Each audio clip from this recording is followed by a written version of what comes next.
안녕하세요. 안녕하세요. 예, 오늘은 18장입니다. 네. 지난 시간에 이제 17장 끝냈죠. 네. 17장은 거짓 선지자, 음녀, 바벨 심판에 대해서 말했어요. 예, 그리고 이제 18장도 이와 관계를 갖는데요. 18장은 그 거짓 선지자 큰 음녀에 소속된 교회, 그 자녀들, 그들에 대한 심판을 말합니다. 그러니까 17장과 18장은 서로 연결고리를 갖고 공통점이 있는데, 이 합해서 두 바벨 심판 이렇게 말할 수 있고요. 그 중에 17장은 그 교회 중에 한 대표, 종말이 때에는 교회가 통합이 되고요. 세계교회가 통합이 되어서 그 중에 한 대표가 뽑혀서 그 대표에 의해서 이제 교회가 다스려지는데, 그 대표자, 통합 종교 대표, 그가 바로 이제 음녀요 거짓 선지자이거든요. 그 한 인물, 중심 인물, 그에 대한 정체와 심판을 말합니다. 그리고 18장은 그 음녀와 관계된, 그러니까 거기에 소속된 그 자녀들, 자녀 교회들, 이들에 대한 심판을 말한다는 거죠. 무슨 말인지 알겠어요? 네. 그래서 그 18장 4절에 보면 내 백성아 거기서 그 바벨론에서 나오라고 얘기해요. 그러니까 음녀에게 속한 자들에게 음녀에게서 나오라는 거죠. 왜 그러냐면 거기 함께 있을 때 음녀가 망할 때 같이 망하게 된다는 거죠. 그래서 이제 하나님 백성들, 그 알곡들을 갖다 구원하기 위해서 나오라고 호소하고 있는데, 왜 나와야 되는지를 알아야 될 거 아니에요. 네. 무작정 나오라 한다고 교회 다니는 사람들이 교회에 나오겠어요? 안 나오죠. 네. 오늘은 첫 번째 말씀으로서 그 이유를 알 수 있는 말씀들이에요. 왜 나와야 되는가? 교회가 온갖 그 악령들과 귀신에 모이는 처소가 되어버렸다. 그 소굴이 되어버렸다. 이걸 알려주는 거예요. 그러니까 나올 필요성, 그 이유, 이것들을 알 수 있겠죠. 네. 그 다음에 4절부터는 이제 두 번째 말씀인데, 내 백성 거기서 나와라 하면서 어떤 처방을 줘요. 무슨 말인지 알겠죠? 네. 본문 한번 읽어보겠습니다. 2일 후에 다른 전사가 하늘에서 내려오는 것을 보니 큰 권세를 가졌는데 그의 영광으로 땅이 환하여지더라. 힘찬 음성으로 외쳐 이르되 무너졌도다 무너졌도다 큰 성 바벨론이여, 귀신의 처소와 각종 더러운 영이 모이는 곳과 각종 더럽고 가증한 세력이 모이는 곳이 되었도다. 그 은행의 진노의 포도주로 말미암아 만국이 무너졌으며 또 땅의 왕들이 그와 더불어 음행하였으며 땅의 상인들도 그 사치의 세력으로 치하였도다 하더라. 아멘. 네. 언어 비교와 분석을 오늘부터 같이 하겠습니다. 네. 여기 1절에 이 일은 복수이기 때문에 일들로 하였고요. 본인은 과거시이기 때문에 보았더니로 하였고요. 환하여지더라, 여기도 과거 시제이기 때문에 환하여졌더라 이렇게 했습니다. 2절에 여기 귀신은 복수입니다. 그래서 귀신들로 했고요. 네. 영이 모이는 곳과 여기는 영의 소굴과 이렇게 했습니다. 그 이유는 이 영은 소유격이에요. 그러니까 영의, 이렇게 한 게 제일 적합하겠죠? 네. 예. 이게 이제 원래는요, 개정되기 전에는 영의 모이는 곳과 이렇게 했어요. 네. 그 뒤에 영이 모이는 곳으로 이렇게 바꿨잖아요. 네. 소유격이니까 영의 이렇게 하는 것이 옳아요. 네. 근데 이제 조금 어색하잖아요. 영의 모이는 곳과 이러니까. 예. 내 생각에는 이 부분을 조금 바꿔서 합당하게 해야 될 것 같은데, 영의 이것은 더 옳으니까. 네. 근데 조금 어색하니까 이 부분을 바꿨어요. 내 생각에는 여기 소유격이니까 영의 뭐뭇의 모이는 곳은 타락한 장소를 뜻한단 말이죠. 그러니까 이 문맥상 타락한 장소를 뜻하니까 영의 소굴과 이렇게 각종 더러운 영의 소굴과 이렇게 하는 것이 옳다고 보죠. 네. 여기 새들로도 바꿨는데 원래는 새의 그랬죠. 네. 이것이 더 타당해요. 아멘. 단수이면서 소유격이니까. 아멘. 근데 그냥 새들이 또 이렇게 바꿨어요. 이게 모이는 곳과 이걸 기준 삼아서 이걸 맞췄어요. 근데 그럴 것이 아니라 새의 이것이 옳다니까요. 아멘. 예, 그러니까 좀 어색하면 이 부분을 바꿔야죠. 네. 그래서 여기는 문맥상으로 볼 때 타락한 장소를 뜻한다고 보기 때문에 새의 소굴과 이것이 옳죠. 아멘. 그렇겠죠? 예? 네. 예. 각종 더러운 영이 모이는 곳과 각종 더럽고 가증한 새들이 모이는 곳이다 되었다 이렇게 했는데요. 그러니까 싸잡아서 표현한 거예요. 네. 근데 그대로 표현을 해보면 여기 접속사 카이가 있잖아요. 네. 여기 끊고 여기 또 있잖아요. 여기 끊고요. 네. 각종 더러운 새의 소굴과 이래야 되고요. 네. 그 다음에 각종 더럽고 가증한 짐승의 소굴이 되었도다. 이것이 옳다는 거죠. 아멘. 그 다음에 3절의 그는 그 여성형입니다. 그러니까 이제 그녀의가 맞겠죠. 3절 후반부에 여기 그도 마찬가지로 여성형입니다. 그래서 그녀라고 하는 게 옳고요. 여기도 그녀가 맞습니다. 네. 자, 분석 한번 해보겠습니다. 1절에 이 일들 후에 다른 천사가 하늘에서 내려오는 것을 보았더니 큰 권세를 가졌는데 그의 영광으로 땅이 환하여졌더라. 이 말은 요한이 큰 음녀 심판 후에 또 보았던 것으로서 큰 권세를 가진 다른 천사가 하늘에서 내려왔을 때 그 영광으로 인해 땅에 일어난 현상에 대한 설명이라는 거죠. 그 현상은 뭐예요?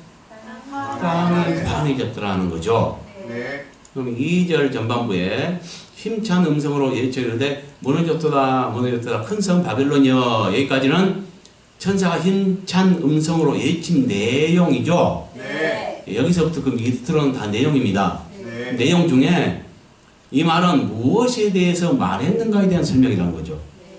무엇에 지금 말하고 있는 거예요? 바벨론의 무너짐. 그러니까 마치 이 말은 그 시작하는 말로서 그 지금 말하고자 하는 내용 네. 무엇에 대해서 지금 말하는가? 바벨론의 무너짐에 대해서 말한다는 거죠. 아멘. 그러니까 책이 있으면 책의 어떤 표제어와 같은 거예요. 어떻게 보면. 네. 그 다음에 이제 더 깊은 내용들을 설명하겠죠. 네. 이해갔죠? 네. 그 다음에 2절 후반부에 귀신들의 저수와 각종 더러운 영의 소굴과 각종 더럽고 가증한 새의 소굴과 각종 더럽고 가증한 짐승의 소굴이 되었도다. 이 말은 큰 음녀의 불법 건축물인 큰 성 바벨론이 무너진 이유를 말해요. 네. 좀 더 덧붙이자면 이유로서 그녀에게 속한 배도한 교회들의 영적 형편의 실상에 대한 설명. 이 영적 형편의 실상이 어떤가? 뭔가 악한 영들이 모이는 소굴과 귀신들의 모이는 소굴이 되어버렸다는 거죠. 네. 이래서 무너질 수밖에 없다는 걸 말하고 있는 거죠. 아멘. 무슨 말인지 알겠어요? 네. 그러니까 앞에서 2절 전반부에서 큰 성 바벨론이 무너졌다고 이야기하면서 그 영적 형편의 실상이 어떤가? 뭔가 악령들과 귀신들이 모이는 소굴이 되어버렸다? 그 타락을 말해주잖아요. 이것 때문에 무너졌다. 그러니까 무너진 이유 이렇게 볼 수 있는 거예요. 그렇죠? 그러니까 뭐 바벨론이 뭘까? 뭘 말할까요? 여기서 말한 바벨론. 여기서 말한 바벨론은요, 하나님의 백성들이 모이는 곳을 얘기합니다. 아멘.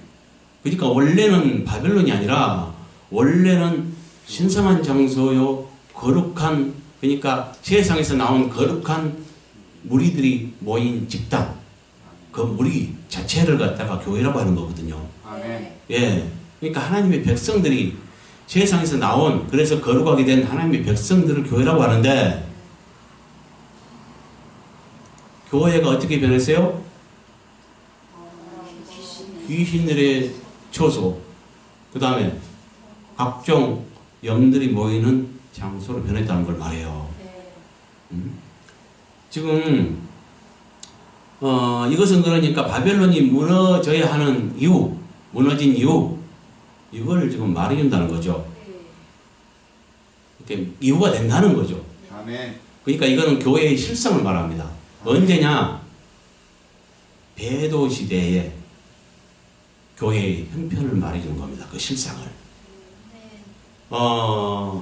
그런데 그러면 지금은 이것과 상관이 없느냐? 이건 먼 훗날 얘기고 지금은 상관이 없느냐? 그렇지 않습니다. 여기에 눈을 떼야 합니다. 지금 매우 임박한 시대고요. 아멘. 많이 바벨론화 됐다는 걸 깨달아야 합니다. 아멘. 지금 그 진행돼가는 과정 중에 있다는 걸 깨달아야 합니다. 어느 순간에 가서는요, 지금 이제 진행 상황인데요, 어느 순간에 가서 성령께서 떠나버려요. 교회를. 주님께서 그렇게 말씀해 주시더라고요. 어느 순간에 가서 주님이 떠난대요. 그때는 이제 하루아침에 귀신의 처소로 완전히 전락해버려요. 지금은 진행 중에 있습니다. 얼마나 진행 중에 있냐? 우리가 이것을 볼 수 있어야 돼요. 배도 사건에 대해서는 바울이 데살로니가 후서 2장을 통해서 말했죠. 꼭 편지로나 영어로나 꿈으로나, 응? 주의 날이 이르렀다고 해도 쉽게 동심하지 말라. 그보다 먼저 주님 재림 전에 있을 일 하나 알려줄게 하면서 표적을 알려줬어요. 한 불법자가 나타나서 불법을 행하고 배도하는 일이 있다 했습니다. 그 배도하는 일이라는 것은, 배도라는 건 뭡니까? 배반하게 돌아선 걸 말하잖아요. 네. 그러고 주님의 도를 배반한 걸 말해요. 이게 뭐냐면은 이것은 교회 중에 있을 일을 말한다고 봅니다. 이 마지막 때의 배도 사건에 관해서는 다니엘서에도 자세하게 말하고 있고요. 요한계시록 13장에도 상징해서 말하고 있지만은 두 인물을, 종말이 때 나타나서 세계 여러 나라를 갖다가 42달 동안 다스릴 두 인물을 두 짐승으로 비유하고 있습니다. 바다에서 나온 짐승은 42달 동안 세계 여러 나라를 다스리면서 자기가 하나님처럼 경배를 받습니다. 이는 속이는 자요 거짓 그리스도를 말하고요. 땅에서 나온 짐승으로 상징된 자는 하늘에서 불이 내릴 정도로의 큰 이적을 행하면서 땅의 사람들을 미혹해서 처음 짐승, 곧 그 42달 동안 세계 연합을 다스릴 거짓 그리스도를 우상화하고 우상을 만들고 그에게 경배하게 하고, 경배하지 않는 자는 몇인지 죽인다고 했습니다. 그 자가 누구냐?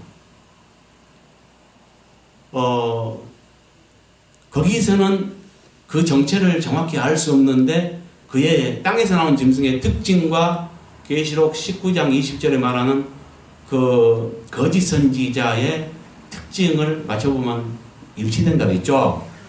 그러니까 땅에서 나온 짐승은 거짓 선지자입니다. 큰 이적을 행하면서 뭡니까? 그 땅의 사람들, 곧 땅이라고 하는 것은 뭐냐면 교회를 상징해요.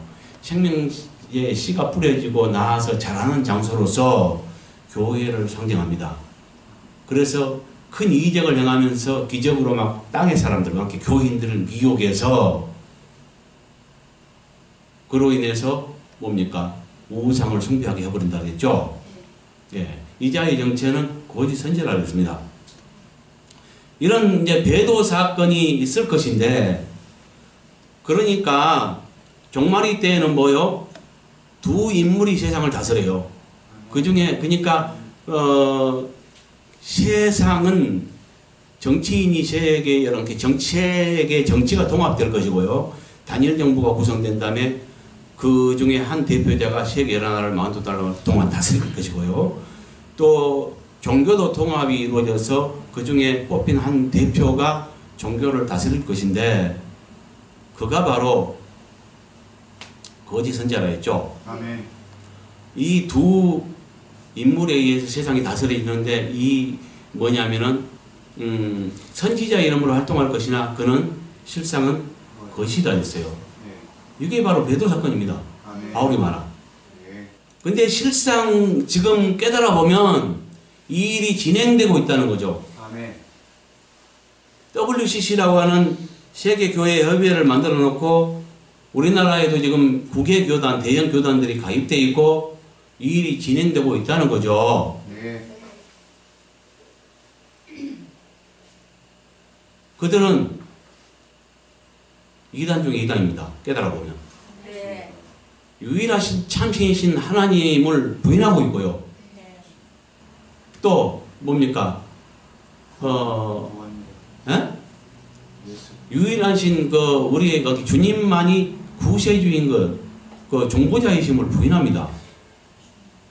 예수님 외에도 그러니까 구원의 어떤 길이 있고 종보자가 있다고 믿는 거죠. 다른 거 볼 것도 없어요. 이것만 이 두 가지만 봐도 제일 핵심적인 사항, 제일 중요한 것들을 갖다 부인하고 있어요. 그런데 그곳에 제일 큰 대형 교회 교단들 9개 교단이 우리나라에도 가입되어 있다니까요. 지금 진행 중인데 언젠가는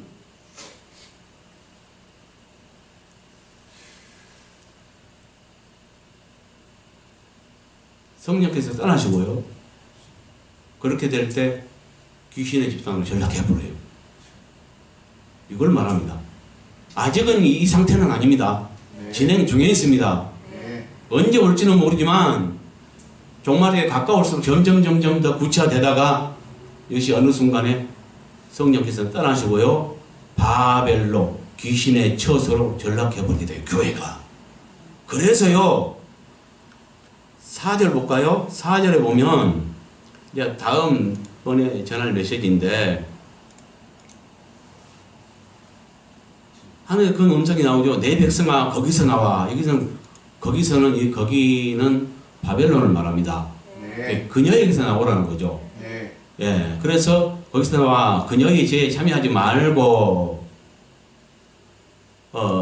그녀가 받을 재앙들을 받지 말라. 이거 다 여성형입니다. 네. 예, 그러니까 그 거짓 선지자 음녀 집단에서 나오고 그녀에게서 나와서 그녀가 받을 재앙을 받지 말라. 이거 말하고 있어요. 그러니까 그 뭡니까 통합 종교 대표 그에게서 빠져나오기를 바래요. 네. 누가 지금 이 말을 지금 전파하지만 듣는 사람이 있습니까? 아주 먼 얘기로 생각하고 듣지 않잖아요. 네. 근데 주님은 그렇게 살 길을 제시하는데 어떻게 말하냐? 내 백성들아, 주의 백성이 어디 있습니까? 네. 있습니다. 교회가 있어야 되는데 지금 거기서 나오라요. 바벨론이 나오라래요. 그러면 주의 백성들은 교회를 말하는데 얘 바벨론에서 나오라는 거예요. 교회가 바벨이 되었고요. 그녀에게 속한 자는 다 바벨론입니다. 그래서 그녀의 자녀들인 교회, 꼭 바벨이 되어버린 종말이 때의 교회, 그 소속된, 그녀에게 소속된 그곳에서 탈출하라는 것을 말해요. 아멘. 그래서 귀신들의 저서와 각종 영의 소굴과 각종 더러운 새의 소굴과 각종 더럽고 가증한 짐승의 소굴이 되었도다. 이 말은 큰 음녀의 불법 건축물인 큰 성 바벨론이 무너진 이후로서 아까 무너졌다 말했잖아요. 네. 무너진 이후로서 그녀에게 속한 배도한 교회들의 영적 형편의 실상이 어떤가? 실상이 어때요? 귀신들의 저수와 더러운 새의 소굴과 뭐요? 짐승의 소굴이 됐다는 거요. 여기서 새의 소굴이라는 것은 이제 상징된 말인데 악의 영들을 상징합니다. 마태복음 13장에 씨 뿌리는 비유에 보면은 그 씨는 말씀이고요. 씨를 길가밭에 뿌렸는데 새들이 와서 먹어버렸다. 싹이 없으므로 새들이 먹어버렸다. 이건 뭐냐면은 해석할 때 악한 영들이 와서 뺏은 걸 말합니다. 그러니까 그 성령으로 비유되는 새는 비둘기 이렇게 말할 수 있고요. 이제 여기서 새들은 그 하나님의 그렇게 말씀의 씨앗을 빼앗아 버리는 것으로서 악한 영들로 말할 수 있죠. 이해가죠? 더러운 새의 소굴과 그러니까 더러운 새잖아요. 악한 영들을 상징한다는 거. 그렇죠? 더러운 영이 모이는 것과 더러운 새들의 소굴과 각종 더럽고 가증한 짐승의 소굴이 됐다는 거죠. 예. 그러니까 교회의 실상이 영적 형편의 실상. 외형적으로는 교회라는 이름을 여전히 가지고 있을 겁니다. 그때도. 그리고 이제 문제는 뭐냐면 교회들은 여전히 교회가 그때도 배도한 그 교회도 그의 배도인지를 모르고 거룩한 장소라고 생각을 하고 자기들은 거룩하다고 생각한 것이 문제예요. 그러나 하나님의 도를 배반하고 그 교회 정치를 하는 분들이 배도해버리는 거예요. 그래서 하나님만 숭배하게 해야 될 이 교인 중에 통합종교 대표인 거짓 선지자가 선지자 이름으로 활동하면서 딴 것, 하나님 외에 그 거짓 그리스도를 믿게 해버리고 그를 우상화하고 우상을 만들어서 그에게 경배하지 않는 자는 몇인지 강제적으로 옥에 가두기도 하고 죽이기도 하는 시대가 진행돼요. 그건 계시록 13장 14, 15절에 말하고 있죠. 수많은 사람을 갖다 우상 숭배 안 한 자를 죽여버린 시대가 와요. 그가 거짓 아닙니까? 네. 그렇겠죠? 네. 이런 시대가 지금 진행 중에 있어요. 그러니까 도래하려고 진행 중에 있어요. 그래서 이것에 눈을 우리가 떠야 되고요. 먼 얘기가 아니라는 것. 지금 정신을 바짝 차려야 되고요. 그곳에서 탈출해야 된다는 거죠. 아멘. 그 다음에 그녀의 음행의 진노의 포도주로 말미암아 만국이 무너졌으며 또 땅의 지도자들이 그녀와 더불어 음행하였으며 땅의 상인들도 그녀의 사치 세력으로 치부하였도다 하더라. 이 말은 큰 성 바벨론의 음행 결과로 인해 하나님의 진노의 심판을 받아 무너진 나라의 범위와 만국을 무너뜨린 데 일조한 두 종류의 음녀들에 대한 설명입니다. 그 범위가 어디예요? 만국. 만국이에요. 근데 이 말이 참 쉽지는 않습니다. 여기서 진노의 포도주로 말미암아 만국이 무너졌다. 이게 무슨 말인가? 음행의 진노의 포도주. 이것은 계시록 14장으로 돌아가 보면요. 그 4장의 17절부터 20절에 진노의 포도주 심판이 있습니다. 네. 포도송이 주수라고 이야기하죠. 네. 8절 보면요. 오늘 본문과 똑같은 말이 있어요. 네. 자, 다른 천사고 둘째 천사가요. 거디를 다 말하되 무너졌다 큰 성 바벨론이야. 똑같은 말이죠. 네. 모든 나라에게 그의 음행으로 말미암아 진노의 포도주를 먹이던 자로다 라고 있어요. 네. 이 말은 무슨 말 끝에 하냐면요. 자, 통째로 볼 줄 알아야 합니다. 1절부터 5절까지는 천열매 14만 4천 명의 천열매에 대해서 말해요. 아멘. 그들은 대환란 전에 보호자 앞으로 올라간 자들입니다. 네. 그 수는 14만 4천입니다. 네. 그들에 대해서 이 사람들은 하면서 14만 4천에 대해서 설명하기를 이 사람들은 어떤 자냐? 여자와 더불어 더럽히지 않냐고 순결한 자라. 그러니까 여기서 여자는 더럽히는 여자로서 음녀를 말합니다. 네. 음녀와 관계되지 않은 자. 네. 그래서 순결을 지킨 자. 아멘. 이걸 말해요. 네. 아까 본문에서 거기서 나와. 그러니까 그 음녀에게서 나와. 그러잖아요. 네. 음녀에게 속해 있는 한 음녀의 죄에 가담할 수밖에 없고요. 예, 듣는 얘기인데 지금도 거기에 가담한 교단들은 그 교인들도 모르게 5%가 WCC로 그 헌금이 들어간다고 알고 있어요. 예. 성도들 모르는 사이에 그들이 낸 헌금이 올라가고 있다니까요. 상납되고 있다니까요. 그래서 거기에 존재하는 한 음녀의 죄에 가담할 수밖에 없고 같이 멸망할 수밖에 없는 거예요. 그래서 내 백성아 거기서 나와 그녀의 죄에 가담하지 말고 그녀가 받을 재앙을 받지 말라. 그러면 뭐요? 음녀가 멸망하지 같이 멸망하지 않기 위해서는 탈출하라는 거예요. 아멘. 깨달아야 합니다. 무슨 말인지. 네.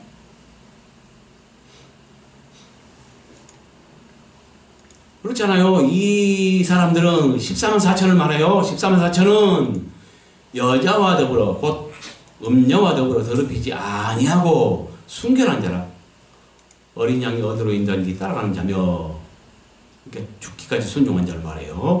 그 다음에 사람 가운데서 속량을 받아 처음 익은 열매가 하나님의 어린 양에 속한 자들이라고 말하면서 그 입에 거짓말이 없고 흠이 없게 된 자들이라고 말하고 있어요. 흠 없게 산 자.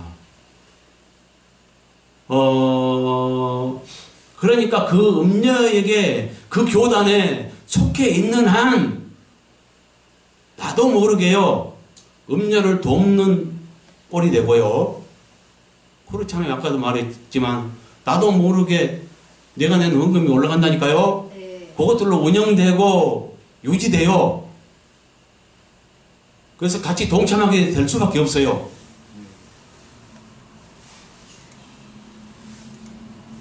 근데 이 14만 4천은 뭐요? 그 더럽히는 여자, 곧 음녀와 더불어 더럽히지 않았을 뿐 아니라 그와 상관없는 자들이에요. 네. 그래서 5절까지는 처음 익은 열매 14만 4천을 말하는데 이들은 1절에 보니까 시온산에 가 있다고 그러고 어린 양과 함께 신랑 신부가 서 있는 걸 말하죠. 네. 근데 3절에 보면은 그들이 보호자 앞에 가 있다는 걸 알 수 있어요. 네. 그 다음에 6절부터는 땅에 남은 자들을 향해서 말하는데 그러니까 올라간 자가 있고 소수에 13만 4천이 네. 그들은 보호자에 올라가 있고요. 네. 이 상태에서 뭐요? 6절부터는 땅에 남은 자들을 향해서 말하는데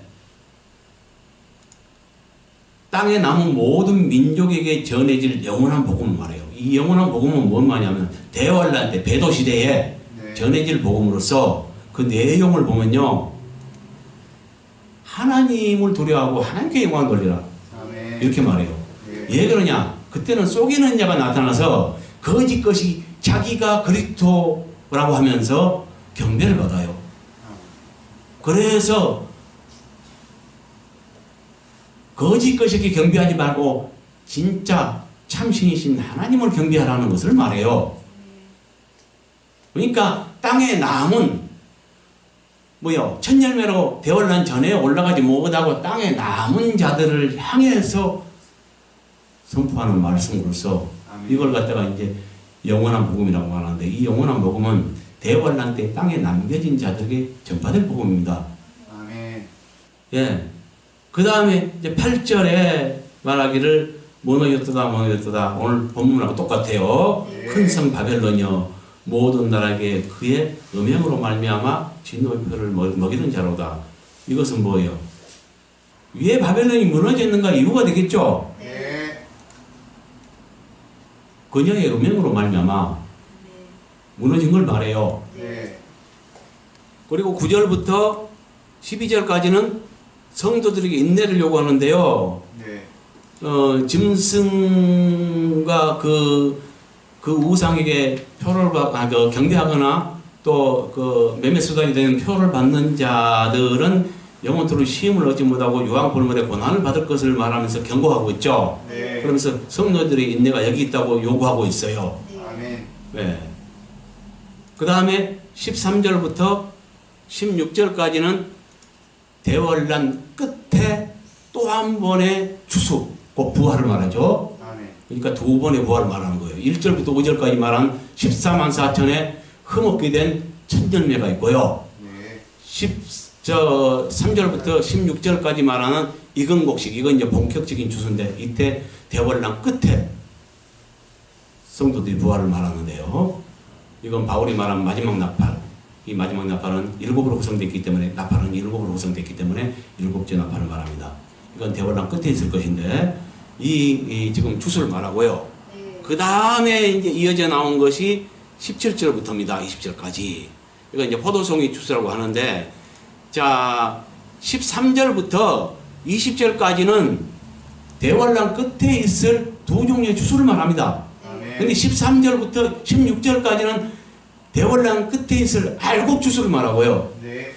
17절부터 21절까지는 쭉정이 추수를 말해요. 아멘. 알곡들이 못된 자. 네. 그걸 갖다가 포도송이 주스라고 말하는데 포도 주스 짜는 포도 주스 짜듯이 포도송이를 거두어서 즙틀에 넣고 확 밟으면 뭐예요? 주스가 나오듯이 유혈의 낭장 그런 모습을 지금 말하고 있는 거예요. 네. 이것은 창세 이후로 없었던 주님 오시기 전에 있을 창세 이후로 없었던 제일 큰 지진을 말합니다. 그 지진과 우박으로 인해서 수많은 사람이 압사될 걸 말하고 있어요. 예, 이것은 15장, 16장에 가서 다시 이걸 설명해 줘요. 이 포도송이 진노의 포도송이 주소에 대해서 15장은 그 마지막 재앙인 7 대접으로 구성된 이 마지막 재앙이 내리기 전에 그 준비로서 알곡들을 이사시키는 것을 말하고 있고요. 그 다음에 16장에 가서는 지금 여기서 말했던 포도송이 추수 이것이 어떻게 진행되는가 7 대접으로 마지막 재앙이 7 대접으로 구성되어 있고 그 순차적으로 진행돼 갈 것인데 그 중에 7째 대접이 바로 여기서 말하는 진노의 포도송이 주스입니다. 진노의 포도송이 주스는 그러니까 주스 짜는 것인데 이거 이제 그렇게 비유했는데 그 창세에 이루어졌던 제일 큰 지진으로 인해서 수많은 사람이 압사돼 볼 것을 말하고 있는데 이것을 갖다가 그러니까 이 진노의 포도송이 주스 14장 17절부터 20절에 말한 이것을 갖다가 16장에서 자세히 알려주고 있다는 거죠. 이게 반복되는 거예요. 네. 그래서 여기 보면은 16장 17절에 보면요. 7째 천사가 그 대접을 공중에 쏟음에 큰 음성이 성전에서 보좌로부터 나와서 이르되 되었다 하시니 번개와 음성들과 우레소리가 있고 또 큰 지진이 있어 얼마나 큰지 사람이 땅에 있어 온 이래로 이같이 큰 지진이 없었더라. 그러니까 창세 이후로 제일 큰 지진을 말하죠. 네. 네. 이것으로 인해서 주수 짤 것. 이걸 말합니다. 네. 이제 뭔 말인지 알았죠? 네. 다시 돌아갑니다. 아까 18장. 음행 결과로 인해 하나님의 진노의 심판을 받아 무너진 나라의 범위가 어디냐? 만국이라는 거죠. 아멘.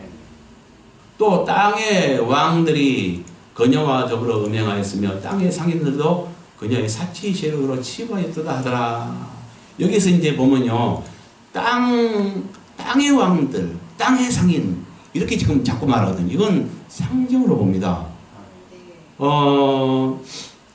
땅에 반대된 것이 뭐예요? 바다. 바다고요. 땅은 뭘 말하냐면 13장에서도 아까 이야기했죠. 내가 계시록 13장에 보면요. 자, 바다에서 한 짐승이 나왔죠. 1절에 보니까. 네. 예, 일곱 머리 열불 짐승이에요. 근데 5절에 보니까 그가 42단 동안 일할 권세를 받죠. 네. 그래서 입을 벌려서 하나님을 비방하고 하늘에 사는 성도들을 비방해요. 그 다음에 성도를 싸워 이기게 되고요. 여러 나라들을 다스리는 권세를 받아요. 그러니까 세계 여러 나라를 42달 동안 다스리게 돼요. 그러면서 8절부터 보니까 세상 사람들은 뭐요? 그 짐승에게 경배해요. 이는 정치인이고요. 종말일 때 세계 여러 나라가 통합돼서 단일 정부가 구성되고 그 중에 한 대표가 뽑히는데 그래서 42달 동안 세계 나라를 다스리면서 자기 하나님처럼 경배를 받는데 이 자는 하나님을 가장한 그리스도를 가장한 거짓 그리스도를 말합니다. 예. 그러니까 여기서 실제 뭡니까? 세계 여러 나라를 다스릴 자니까 정치인이죠. 정치가 어디에 속합니까? 세상에 속하죠. 영적 두 나라가 있다는 걸 알아야 합니다. 수많은 수백 개 나라가 있지만 영적으로 볼 때는 두 나라뿐이에요. 하나님의 나라인 교회와 사단의 나라인 세상, 이 둘뿐이라는 거. 여기는 지금 사탄 나라에 대해서 말하고 있는데요. 사탄 나라 곧 세상. 그래서 바다는 세상을 상징하고요. 그 다음에 11절에 보면 땅에서 나온 짐승이 있죠. 이 땅에서 나온 짐승은 큰 이적을 행해요. 큰 이적을 행하죠. 그래서 땅의 사람들을 막 미혹해요. 그래서 칼의 상에다 살아난 자를 위해서 우상을 만들고, 이 칼의 상에다 살아난 자는 3절에 나와요. 그러니까 바다에 나온 짐승을 말해요. 그 자가 죽게 되었다가 기적적으로 살아나요. 그 자를 위해서 우상을 만들어요. 그러니까 거짓 그리스도를 믿게 하고 그걸 우상을 만들어서 거짓 것을 막 우상 숭배를 하게 해버리는 거예요. 예. 우상 숭배를 하게 하니까 그 자도 거짓이죠. 14절 보니까 그 이적을 행함으로 땅에 사는 자, 그러니까 이 땅은 교회를 말한다 했죠. 생명체가 나고 자라는 장소로서 교회를 상징합니다. 땅에 가는 자, 교인들을 미혹해서 땅에 거하는 자들에게 칼에 상하다 살아나는 자, 그러니까 그 거짓 그리스도를 갖다가 이해해서 우상을 만들어가고 우상에게 숭배하지 않은 자는 몇이든지 죽이게 한다 했습니다. 예. 이것을 아까 계시록 19장 20절과 맞춰볼 때 이 땅에서 나온 짐승은 거짓 선지자라는 것이 밝혀진다 했죠. 예. 그러면 이제 여기서 알 수 있는 것은 여기서 땅은 뭐예요? 바다에 나온 짐승은 세상 정치에 속한 정치인이었고, 세상에 속한 정치인이었고, 땅에서 나온 짐승은 교회에서 나온 선지자 이름으로 활동한 거짓 선지자라는 것이 밝혀졌습니다. 그렇죠? 아, 이것도 믿지 못하니까 내가 찾아줄게요. 지금 계시록 이건 아주 중요합니다. 논란 소지가 있기 때문에요. 땅의 왕이나 땅의 상인 보세요. 짐승이 잡히고 여기 짐승은 바다에 있는 짐승을 말합니다. 거짓 그리스도. 그 앞에서 표적을 행하던 거짓 선지자. 여기는 땅의 짐승을 말합니다. 13장의 땅의 짐승은 거짓 선지자라는 것을 알 수 있어요. 예. 땅에서 나온 짐승의 특징과 거짓 선지자의 특징이 똑같습니다. 잡혔으니 이는 하면서 거짓 선지자에 대해서 그 특징이 있어 말해주는데요. 짐승의 표를 받고 그의 우상에게 경배하는 자들을 표적으로 미혹. 아까는 이적으로 미혹하다. 표적이나 이적이나 똑같습니다. 표적으로 미혹하는 자라. 이라고 말해주잖아요. 그 표적으로 미혹하는 자는 땅에 나온 짐승이었습니다. 그는 거짓 선지자라고 밝혀지죠. 그러니까 거짓 선지자는 주님에 의해서 거짓으로 밝혀진 거지 자기가 나는 거짓이요 거짓 선지자 이렇게 말하지 않았거든요. 선지자 이름으로 활동해요. 지금으로 보면 뭐요? 목자 이름으로 활동해요. 그런데 주님에 의해서 거짓으로 밝혀진 거죠. 아멘. 그렇다면 땅은 뭡니까? 교회. 선지자가 나온 장소 교회를 말하죠. 네. 이제 넘어갑니다. 자, 금명이 진노의 포도주로 말미암아 만국이 무너졌으며 또 땅의 왕들이 그로 더불어 음행하였으며 땅의 상인들도 그 살찌의 세력으로 치부하였도다. 지금 여기 저 밑에 보면요, 여기도 지금 땅의 왕들이 뭐 슬퍼하고요, 그녀의 어떤 죽음을 갖다가 슬퍼하고요, 망함을. 그 다음에 땅의 상인들도 막 울고 애통하죠. 그 다음에 여기 보면 모든 선장과 각처를 다니는 선원들과 성격들과 선원들과 바다에서 일하는 여기 바다가 또 나오죠. 네. 이게 땅과 바다 이것이 뭘 말하는가? 바다는 세상을 상징하고요, 땅은 교회를 상징한다는 거. 그렇다면 땅의 왕은 누구겠어요? 교회 지도자. 다스리는 자, 네. 목자들을 말하겠죠. 아멘. 이걸 상징하고요. 땅의 상인은 뭘까요? 자기의 이익을 위해서 교회를 자기의 이익이 재료로 삼는 자, 이런 자를 땅의 상인이라고 말할 수 있겠죠. 장사꾼. 네. 그렇지 않겠어요? 네.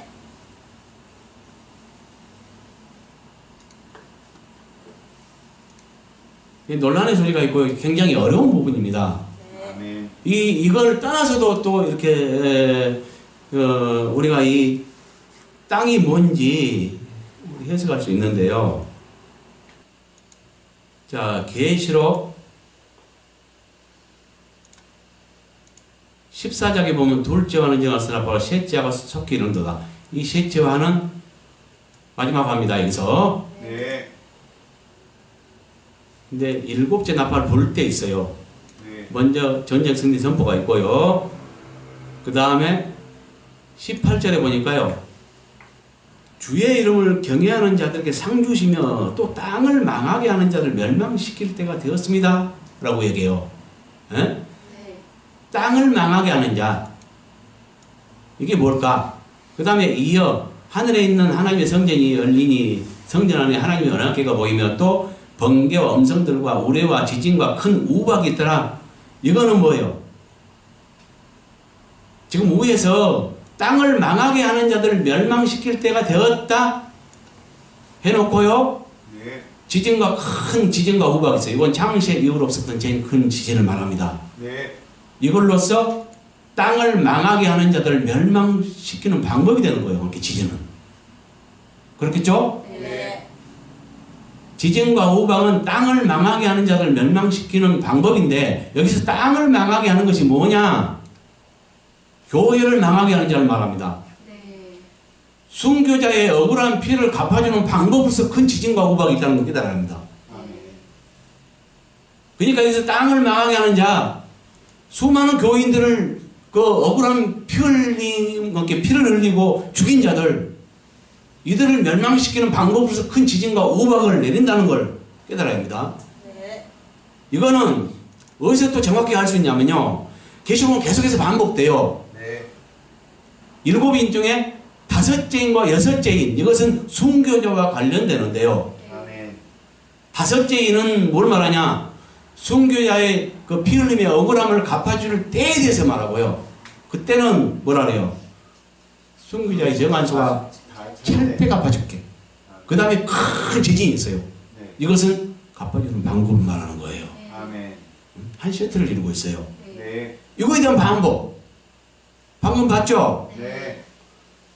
그러니까 그 5째 인과 6째 인, 이 인은 그때, 그러니까 6장에 나와 있는데 그때 일어나는 것이 아닙니다. 그때 비밀을 알려줬을 뿐입니다.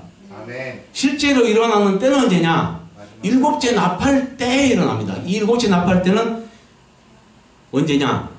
보세요. 일곱째 천사가 나팔을 불 때, 일곱째 나팔을 불 때 세상 나라가 주와 그리스도의 나라가 돼요. 그리고 주님이 세세토록 왕노로 해요. 그러니까 나라도 바뀌고 통치자도 바뀌었다 이걸 말해요. 아멘. 이건 뭘 말하냐? 전쟁에서 이겼을 때만 가능합니다. 이게 세상 끝날 때고요. 주님 나라가 도래하고요. 이 세상 끝나고 주님 나라가 도래할 때. 그러니까 세상 끝날 때죠. 일곱째 나팔 불 때는 세상 끝날 때입니다. 아멘. 이거 바울이 말한 마지막 나팔인 거예요. 아멘. 이때 성도들이 부활이 있고 전쟁 승리 선포가 있고 그 다음에 땅을 망하게 한 자들은 멸망시킨 방법으로서 제일 큰 지진을 내리고 그 다음에 주님이 오시는 거예요. 그래서 통치하는 거예요. 그러니까 뭐요? 창세 이후로 없었던 제일 큰 지진, 이 마지막 화, 이걸 내릴 때가 언제냐? 일곱째 나팔 불 때, 곧 세상 끝날 때라는 것을 여기서 알 수 있죠. 여기서는 그러니까 땅을 망하게 하는 자, 곧 순교의 억울한 피를 흘린, 그래서 교회를 망친 자들을 멸망시킨 방법으로서 큰 지진을 내릴 때가 언제냐? 일곱째 나팔 불 때다. 그때는 세상 끝날 때다. 이걸 말해주고 있다는 거죠. 그렇죠? 네. 이것을 아까 말했지만 또 한번 찾아봅시다. 6장에서 계시록 6장에 볼 때, 자, 다섯째 인을 뗄 때 하나님의 말씀과 그들이 가진 증거로 말미암아 죽임을 당한 영혼들, 이렇게 순교자죠. 네. 순교자들이 재단 안에 있어서 큰 소리로 외쳐요. 참되신 거룩하고 참되신 주제여 땅에 가는 자들 심판하여 우리 피를 갚아주지 아니하시기를 어느 때까지 하시나니까 언제 갚아주겠습니까? 하고 물으니까 아직 잠시 동안 시대 그들의 동무 종들과 형제들도 자기처럼 죽임을 받아 그 수가 차기까지 하라. 그러니까 순교자의 정한 수가 있어. 그거 찰 때 갚아줄게 라고 말하는 거예요. 근데 대환란 때 수많은 순교자가 발생하거든요. 예. 그래서 대화는 끝에 이건 있어요. 근데 여기는 언제 갚아줄게 이 비밀을 알려준 것 뿐이에요. 네. 그렇죠? 네. 실제로는 6장에서 이루어지는 게 아닙니다. 아멘. 이루어지는 것은 일곱째 나팔 곧 11장에서 이루어져요. 아멘. 그렇죠? 네. 이 말 다음에 12절부터는 여섯째 인을 또 떼는데 또 하나의 비밀이 공개되는 거예요. 이때 큰 지진이 있는데 이 큰 지진은 창세 이후로 없었던 제일 큰 지진을 말합니다. 아멘. 11장에서 아까 봤잖아요. 19절에 있는 동일한 거예요. 여기서는 비밀을 밝혀주는 것이고 11장에서는 그때 이루어지는 걸 말하는 거예요. 아멘. 그러니까 이 지진은 여기서도 알 수 있죠. 언제 갚아줄 것이냐? 순교자의 정한 수가 찰 때 갚아줄게. 갚아줄 때에 대해서 알았고요. 그 다음에 여섯째 인을 통해서는 지진으로 갚아줄게 방법을 알았죠. 네. 이 두 개는 한 묶음입니다. 아멘. 이것이 11장에 볼 때 땅을 망하게 하는 자들을 멸망시킬 때가 되었습니다 하고 지진과 우박이 있는 것은 그 땅은 뭘 말하냐면 순교자의 여기서 말한 순교자의 억울한 피 흘린 이 억울한 피를 갖다가 보상해주고 신원해주고 갚아줄 때가 되었다 하면서 순교자의 억울한 피를 갚아주는 방법으로서 그 지진을 내린 걸 말하는 거예요. 아멘. 이해 갔습니까? 네. 여기서도 밝혀지듯이 땅은 뭘 말해요? 교회를 말한다는 거지. 땅을 망하게 하는 자를 멸망시키는 방법. 다시 해석하면 교회를 망하게 하는 자들을 멸망시킬 때가 되었습니다. 이 말과 같다는 거죠. 네. 이해 갔어요? 네. 그래서 땅이 교회라면 땅의 왕들은 교회를 다스린 자를 말하고요. 그 다음에 땅의 상인들은 교회를 자기의 이익의 재료로 사용하는 자, 이용하는 자. 그래서 많은 사람들이 개척교회 가면 힘드니까 대형교회, 큰 교회에 가면 그러니까 어떤 사업하고 이런 사람들 그것도 그런 데를 찾아가지고 일부러 어떤 목적을 가지고 찾아가서 많은 성도들 모이고 그걸 또 어떤 자기 이익의 재료로 사용하기도 한단 말이죠. 이런 자들 옳지 않죠. 그들을 땅의 상인이라고 말할 수 있어요. 그래서 치부하였도다. 상인들도 그녀의 치위 세력으로 치부하였도다. 부자가 된 걸 말하죠. 이해 갔습니까? 네. 이것들을 종합하면 그 남녀의 불법 건축물인 바벨론이 무너진 이후로서 그녀에 속한 교회들이 실상화한다는 거죠. 이제 여기서 무너졌다라고 과거 시절 말한 것은 요한이 장차될 일을 미리 보여줬고 그것을 간증했기 때문에 이렇게 써있다는 것. 이해 갔죠? 네, 수고했습니다.